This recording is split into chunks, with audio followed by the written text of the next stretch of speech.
Pa ne bih rekao da je to tema koja zaokuplja Evropsku uniju. Verovatno one službe u Evropskom uredu za spoljne odnose i u Komesarijatu za proširenje, oni obraćaju više pažnje. I naravno ne može da ne bude zabrinuto zato što se u ovom trenutku izgleda konflikti koji postoje, kriza koja postoje u Makedoniji širi i počinje da biva dramatična. Samim time u Evropskoj uniji postoji zabrinutost zato što unutrašnja destabilizacija u Makedoniji automatski izaziva i destabilizaciju u regionu. Tu je albansko pitanje, tu su nerešeni odnosi sa Grčkom, pa čak možda i sa Bugarskom, a na kraju i u Srbiji postoje nacionalističke snage koje su zainteresovane za takav razvoj. Ali ono što ja mislim najviše pogađa Evropsku uniju jeste da je od 2000. godine, od Ohridskog sporazuma, Makedonija važila kao primer da je Evropska unija u stanju da transformiše etnonacionalističke sukobe i stvori jednu osnovu za budućnost. U ovom trenutku to ne izgleda tako. U ovom trenutku izgleda kao da Makedonija se nalazi na ozbiljnoj raskrsnici i da ta raskrsnica može da dovede i do daljeg zaoštravanja političkih razmimoilaženja unutar makedonskog nacionalnog tela, ali eventualno i međuetničkih sukoba.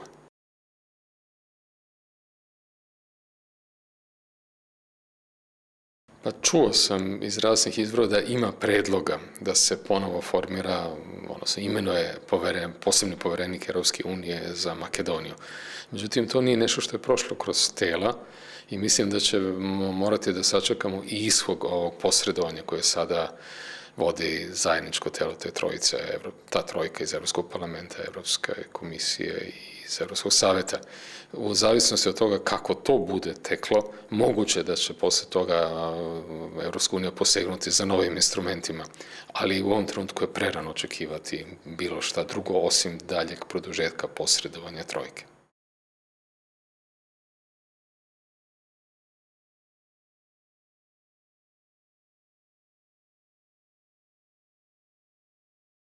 Pa znate, papir je trpeljiv. On trpi šta god se napiše na papiru. Tako da, kao što je poslednjih, čini mi se, 5 godina Evropska komisija preporučivala da počnu pregovori sa Makedonijom, pa se ništa nije dogodilo, moguće da sada neće biti te preporuke, pa se ponovo neće mnogo toga dogoditi. Mislim da razvoj, ne samo u Makedoniji, nego u celoj jugoistočnoj Evropi, pre svega zavisi od daljeg nastavka ekonomske krize. Jer u ovom trenutku od 2008. 2009. godine, znači više od pola decenije, ceo region je zapravo u jednoj velikoj ekonomskoj krizi. Makedonija ima ogromnu nezaposlenost i ima privredni rast od 2-3% koji nije dovoljan da tu nezaposlenost otkloni i da stvori dugoročnu osnovu za bolji razvoj. Problem je u tome što je deo ekonomske krize nastao prelivanjem problema iz Evropske unije. Ceo region ima oko 2/3 svoje spoljne ekonomske razmene sa zemljama Ekonomske unije. Ako nema potražnje u Nemačkoj, Italiji i Grčkoj, a Nemačka i Italija su glavni partneri svih zemalja bivše Jugoslavije, onda i u tim regionima nema rasta, nema izvoza, nema potražnje. Ako nema investicija, investicije uglavnom dolaze iz zemalja Evropske unije, onda u tim zemljama nema novih postrojenja. Tako da ta vezanost za Evropsku uniju je ono što u ovom trenutku ekonomsku krizu u celom regionu jača. Zbog toga mnoge vlade u regionu pokušavaju da nađu druge investitore. Okreću se Aziji, okreću se Turskoj, okreću se Rusiji. Da li će to doneti taj toliko željeni privredni rast je neizvesno, jer ipak Evropska unija je mnogo bliže. Ali u konačnom zbiru to slabi mogućnost zemalja Evropske unije da utiču politički na zemlje u regionu i umanjuje njihov interes da političkim promenama, reformama se osposobe da pristupe Evropskoj uniji.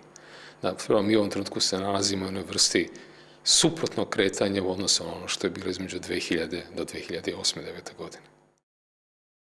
Ne verujem da može da bude vojno-politička. Znate, od kad je formiran lanac država NATO od Baltika do Crnog mora, mogućnost Rusije da projektuje vojnu snagu u region je bitno umanjena i ne postoji, tako reći. Rusija je bitna kao snabdevač energijom i možda kao investitor i tržište. Zemlje u regionu nemaju međutim dovoljno robe da bi u većoj meri prodavali na ruskom tržištu, a investicije iz Rusije nisu toliko mnogo pristizale. Znači, ostalo je pitanje snabdevanja energijom, naftom i gasom. Prestankom izgradnje Južnog toka stvari su se promenile, tako da na jedan način je Rusija sada u još manjoj mogućnosti da i politički utiče na region. Treba vidjeti šta će biti sa tim takozvanim turskim tokom, idejom da se preko Turske obezbedi snabdevanje zemnim gasom. Sve u svemu, region ne može da se nada da će izlečenje, da će problemi se rešiti tako što će se Rusija ili Kina ili Turska odjednom pojaviti kao spasilac. Pa ključ za spor Atine i Skoplja oko imena je u Atini i Skoplju.